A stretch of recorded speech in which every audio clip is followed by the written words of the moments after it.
Hello, folks. This could be a very long topic, and I was still formulating my ideas.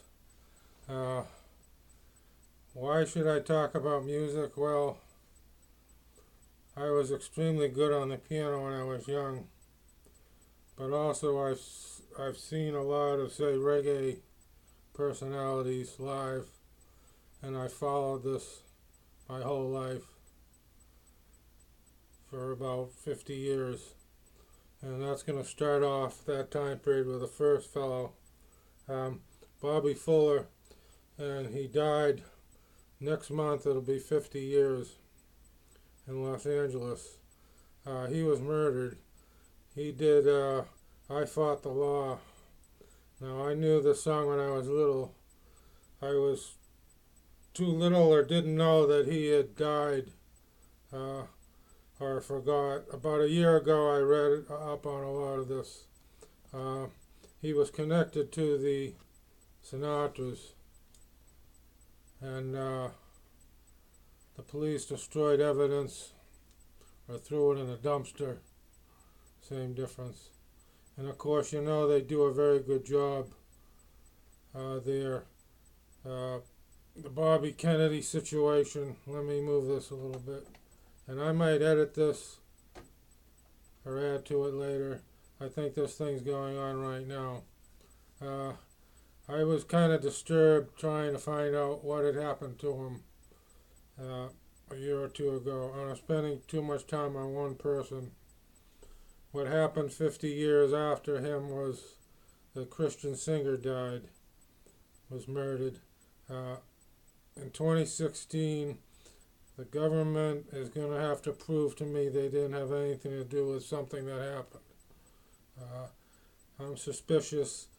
There was a rumor that the accuser, who also died, had a Facebook with 3 friends, and one was the former Muslim turned alcoholic and homosexual in the Orlando Pulse gay nightclub.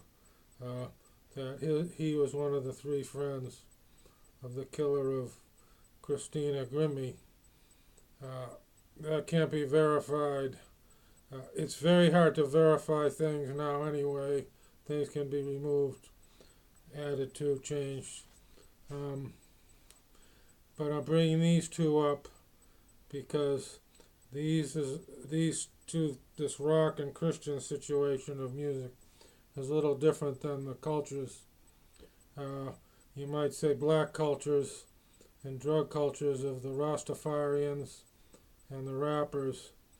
We know there's a lot of deaths from the rappers. I was reading of one I wasn't familiar with. They're having protests today. But I was looking at a lot of the reggae, the old reggae. That I did see a lot of the famous people live. And the woman was talking about Dennis Brown. Interestingly enough, she met him on a plane, didn't know who she was. You know, a little older lady, probably around my age. She doesn't look as old as I do, but that was an interesting story. But so many of these reggae stars are gone. It just hit me yesterday evening. I was thinking about it, and I thought I'd expand it into a whole topic, which I think is going to take a while to finish because there's so many elements to it. But looking at, there were 6 people in an old Whaler song from 1973. I bought the Heptones record in '73. That was my first reggae album that I bought. And I bought a couple of Bob Marley soon after that. And the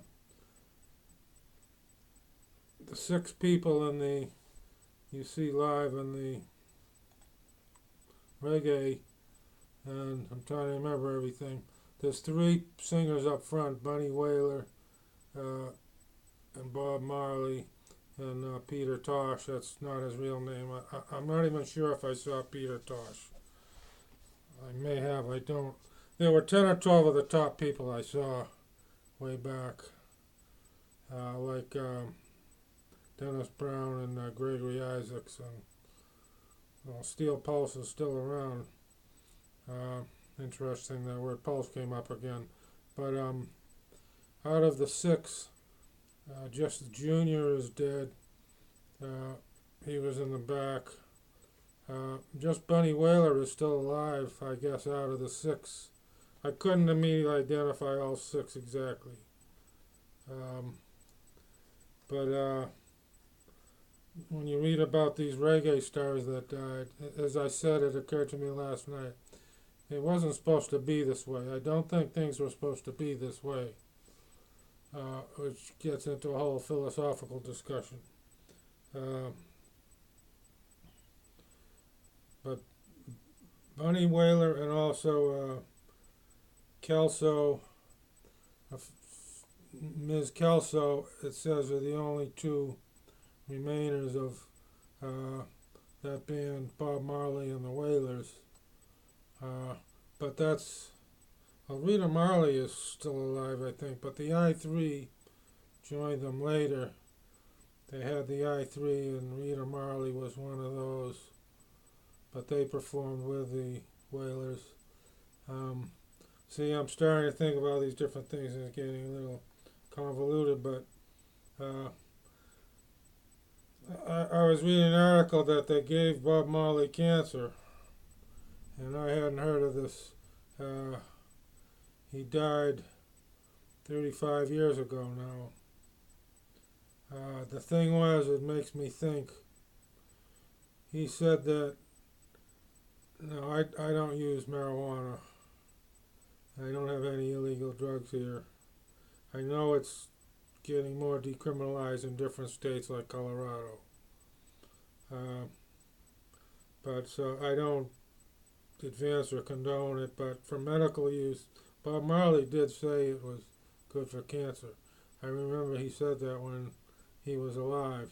And then he got cancer and died, and it didn't match up to me. But I've heard tell this year that people claim it's a cure for cancer, at least some cancers.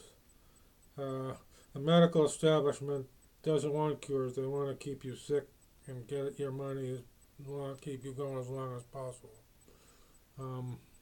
Let's see, this topic touches on many different things. But some of the reggae stars died by accident, illness. But I just think about those folks. I don't think things were supposed to happen that way.